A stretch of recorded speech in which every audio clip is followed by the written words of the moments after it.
Welcome to the deep dive. You know all those tiny trees, the ones in those little pots? We're going deep on those today. Bonsai. Bonsai, yeah. A lot more to it than meets the eye, huh? I think so, yeah. Like you see them and you think, oh, a tiny tree. But it's a whole art form, right? Oh, absolutely. Art, horticulture, philosophy, it's all kind of wrapped up in bonsai. You're not just, growing a plant. It's like you're creating a living, changing piece of art. Yeah, that's a really cool way to look at it. Mm.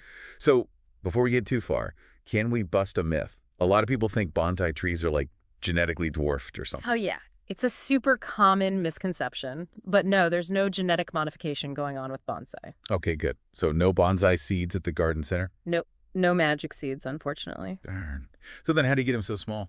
It's all about technique, really. Pruning, trimming roots, making sure they're in the right size container. All of that helps you control the size and shape over time. It's like a partnership between the person growing the tree and the tree itself. Yeah, exactly. It's this really interesting dance between human skill and how resilient nature can be. So when did this whole dance begin? Where did bonsai come from? Well, the roots, so to speak, are actually in China. They called it penjing. Oh, And then it traveled over to Japan over 1,000 years ago. And that's where it really evolved into what we know as bonsai today. so it wasn't just like a straight copy-paste from China to Japan. Not quite. In the early days, the Japanese actually focused on creating these really intricate miniature landscapes. Tiny mountains, little seashores. Oh, wow. Like a whole tiny world. Yeah, with rocks and trees and even tiny figurines. Super detailed. Oh, what changed? Zen Buddhism happened. Yeah. Had a huge influence on bonsai's development. Yeah, I could see that. Like it shifted the focus away from those elaborate scenes and more toward the tree itself. The pots got simpler, less decoration. It all became much more about appreciating the tree's natural beauty, the way it kind of shows its struggle to survive. So that's where that like minimalist aesthetic comes from. The one we usually associate with bonsai. Yeah, exactly. Capturing the essence of nature in a simple form. It's powerful. Yeah. So we've got this journey from China to Japan with Zen Buddhism shaping the art form along the way. But how did bonsai go from like a niche thing to this global phenomenon? Well, there are a few key things. One was this book, Manual of the Mustard Seed Garden. Catchy title. Right. It was written centuries ago, but it codified a lot of the knowledge and techniques, made it more accessible. Kind of like bonsai for beginners, but, way, way older. Uh-huh. Exactly. And then another big boost came from a pretty influential fan, the Meiji Emperor. He loved bonsai. Having an emperor as a fan probably doesn't hurt. Nope. Helped popularize it with the public. And around that time, you started seeing bonsai exhibitions, books, magazines. So it was really breaking into the mainstream. Yeah, exactly. Yeah. And becoming recognized as its own unique art form, not just, a gardening thing. That's awesome. So from emperors to, well, everybody. And did all this new popularity lead to new techniques too? Definitely. Like using wire to shape the trees was a game changer. Okay, yeah, I've seen pictures of that. It allowed for much more intricate designs, and you started to see more specialized tools for everything. Mm-hmm.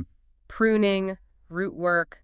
There were even tools for creating deadwood effects on the trees. Deadwood effects. Yeah. That sounds interesting. Yeah, like making the tree look ancient, weathered. It's another level of artistry. So we'll dive into that more in just a bit, but first, a quick break.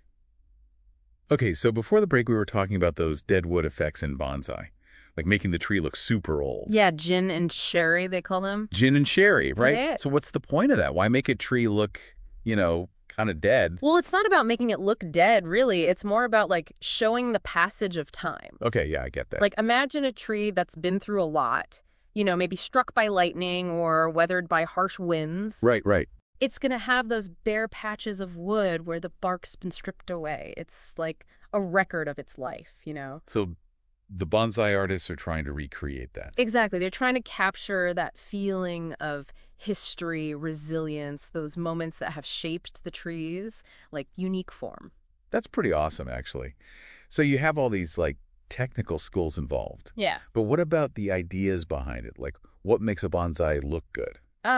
The aesthetics. Yeah, the aesthetics. Well, a lot of it comes from Japanese culture and philosophy, Mm-hmm. especially Zen and wabi-sabi. Wabi-sabi, okay. Yeah, finding beauty and imperfection, that kind of thing. Right. So it's not about making a tree that's perfectly symmetrical and manicured. It's more about expressing the natural beauty of the tree, even the imperfections. Like that gnarled trunk we talked about earlier. Yeah, exactly. It's all about those little details that tell a story.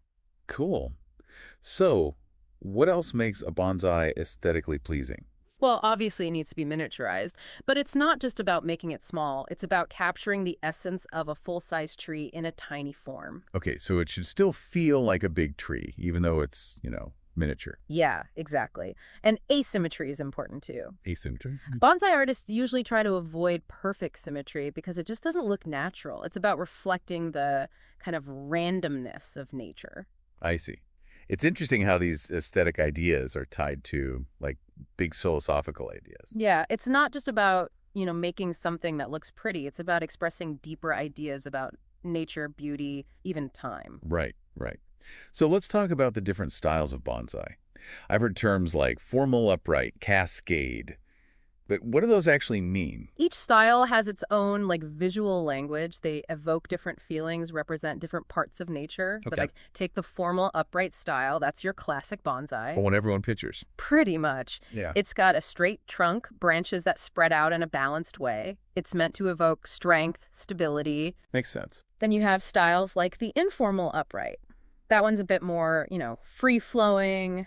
The trunk might have some curves. Branches are arranged more loosely. So it's a bit more natural looking. Yeah, exactly. And then you have stuff like the cascade style where the branches actually grow downward. Downwards, wow. Yeah, like a tree growing over a cliff or down a waterfall. That's really cool. It's dramatic, for sure. So each style, creates this totally different feeling, tells a different story about the tree. And I guess the style you choose depends on the tree itself. Oh, definitely.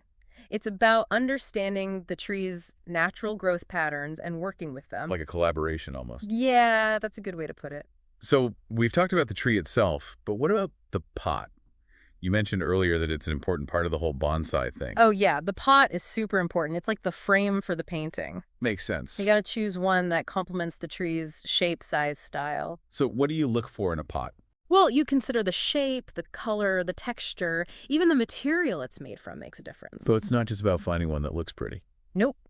It's got to create a sense of harmony with the tree. Like if you have a really rugged-looking bonsai, you might choose a simple unglazed pot. Okay. But if you have a more delicate bonsai, maybe one with flowers, you might go for a glazed pot with some details on it. So the pot should reflect the, personality of the tree. Exactly. And sometimes you see other elements added to the display, too. Oh, yeah. Like what? Like, they might include a shitakusa. That's like a small companion planting. Oh, okay. And sometimes there's even a hanging scroll with calligraphy or a painting.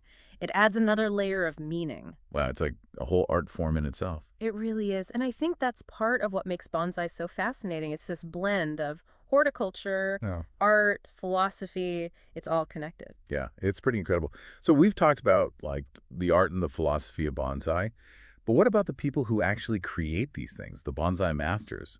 What are they like? Oh, they're amazing. Bonsai masters are so dedicated. They spend years, sometimes decades, perfecting their skills. Yeah, you can tell.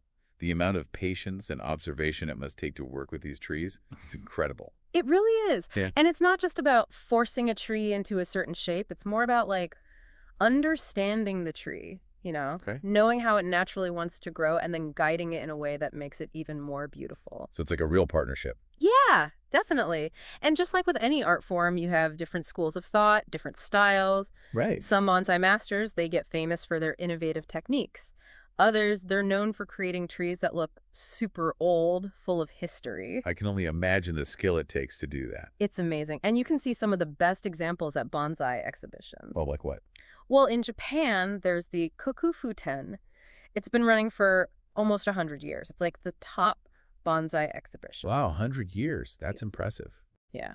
And bonsai exhibitions have gotten really popular all over the world now. You can find them in Europe, North America. It's a global thing.